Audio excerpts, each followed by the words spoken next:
In the beginning, God created the heavens and the earth. Now the earth was formless and empty. Darkness was over the surface of the deep, and the Spirit of God was hovering over the waters. And God said, "Let there be light." And there was light. God saw that the light was good, and he separated the light from the darkness. God called the light day, and the darkness he called night. Then God said, "Let us make mankind in our image, in our likeness, so that they may rule over the fish in the sea and the birds in the sky, over the livestock and all the wild animals, and over all the creatures that move along the ground." Now the snake was more crafty than any of the wild animals the Lord God had made. He said to the woman, "Did God really say, 'You must not eat from any tree in the garden'?" The woman said to the snake, "We may eat fruit from the trees in the garden, but God did say, 'You must not eat fruit from the tree that is in the middle of the garden, and you must not touch it, or you will die.'" "You will not certainly die," the snake said to the woman. "For God knows that when you eat from it, your eyes will be opened, and you will be like God, knowing good and evil." When the woman saw that the fruit of the tree was good for food and pleasing to the eye, and also desirable for gaining wisdom, she took some and ate it. She also gave some to her husband who was with her, and he ate it. Then the eyes of both of them were opened, and they realized they were naked. So they sewed fig leaves together and made coverings for themselves. To Adam he said, "Because you listened to your wife and ate fruit from the tree about which I commanded you, you must not eat from it. Cursed is the ground because of you. Through painful toil you will eat food from it all the days of your life. It will produce thorns and thistles for you, and you will eat the plants of the field. By the sweat of your brow you will eat your food, until you return to the ground, since from it you were taken. For dust you are, and to dust you will return." The earth trembled and quaked, and the foundations of the mountains shook. They trembled because he was angry. Smoke rose from his nostrils, consuming fire came from his mouth, burning coals blazed out of it. He parted the heavens and came down. Dark clouds were under his feet. He mounted the cherubim and flew. He soared on the wings of the wind.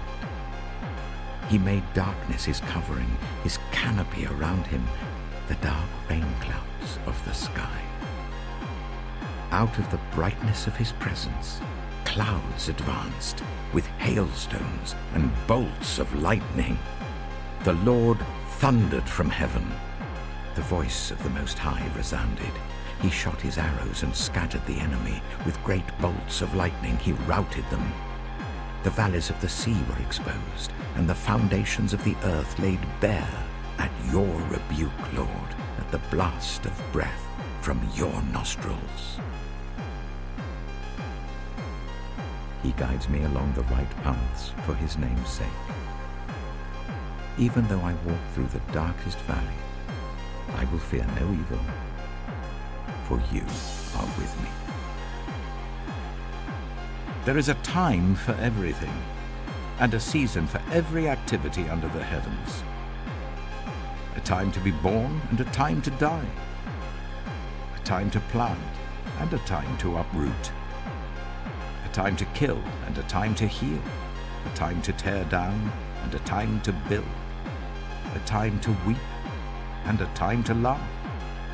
A time to mourn and a time to dance.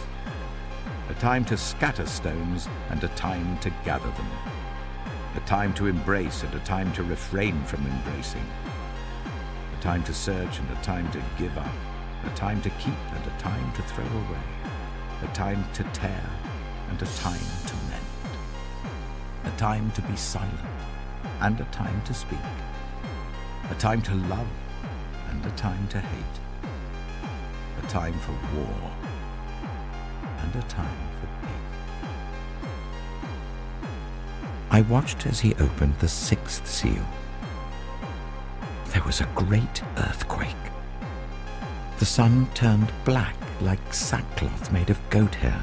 The whole moon turned blood red, and the stars in the sky fell to earth as figs drop from a fig tree when shaken by a strong wind. The heavens receded like a scroll being rolled up, and every mountain and island was removed from its place.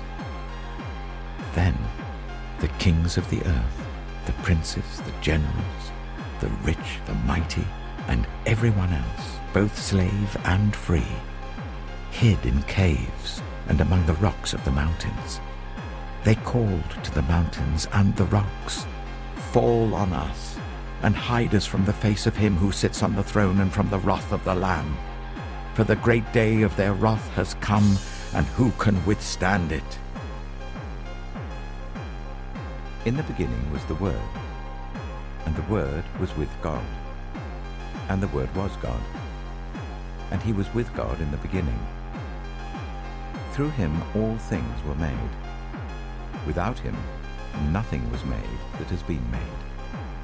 In him was life, and that life was the light of all mankind. The light shines in the darkness, and the darkness has not overcome it. The Word became flesh and made his dwelling among us. We have seen his glory, the glory of the one and only Son who came from the Father, full of grace and truth. He was in the world, and though the world was made through him, the world did not recognize him. He came to that which was his own, but his own did not receive him. Yet to all who did receive him, to those who believed in his name, he gave the right to become children of God. Children born not of natural descent, nor of human decision or a husband's will, but born of God. Then I saw a new heaven and a new earth. For the first heaven and the first earth had passed away, and there was no longer any sea. I saw the holy city, the new Jerusalem, coming down out of heaven from God, prepared as a bride beautifully dressed for her husband.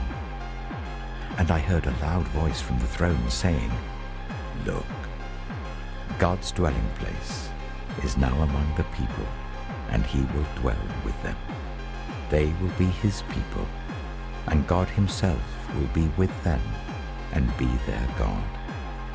He will wipe every tear from their eyes. There will be no more death, or mourning, or crying, or pain, for the old order of things has passed away." He reached down from on high and took hold of me. He drew me out of deep waters. He rescued me from my powerful enemy, from my foes who were too strong for me. They confronted me in the day of my disaster, but the Lord was my support. He brought me out into a spacious place. He rescued me because he delighted in me.